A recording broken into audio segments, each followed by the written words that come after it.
This question was asking to explain the benefit of using randomisation to produce word lists for the study.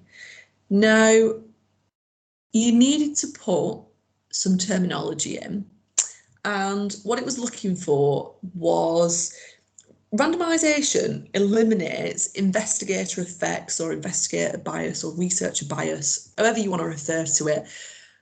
Because if you think about it, if you're a researcher and you're trying to investigate if learning and recalling a word list in the same location is better than if it's in a different location, you might want to unconsciously maybe find evidence for that. And so you might try to put easier to remember words on the condition where the locations are the same, and maybe more difficult words on the conditions, or in condition 2, or was it condition B? Condition 2, where the locations are different between learn and recall. And like I said before, it might not be conscious, but you know, because that's kind of what you're trying to find, you might unconsciously do that. So if you randomize it, you can't do that. You can't have an impact on how easy or how difficult those word lists are. So that is what this question was trying to get out of you. So the benefit of randomization is that it eliminates researcher bias, as they do not have control over which words what does end up? End up's a bit informal, but we'll just write it and I'll see if I can come up with a different word by the end.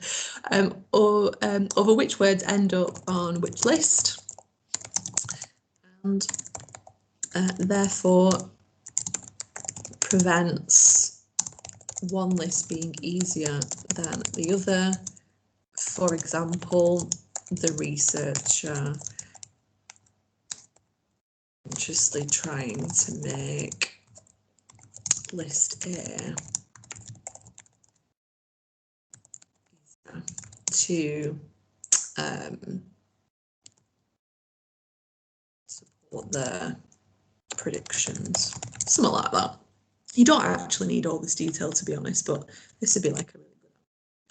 So we've got a benefit of randomisation is that it eliminates researcher bias. That there will get you 1 mark for just mentioning that. And as they do not have control of which words end up on which list. In fact, I actually think that maybe I'm thinking that the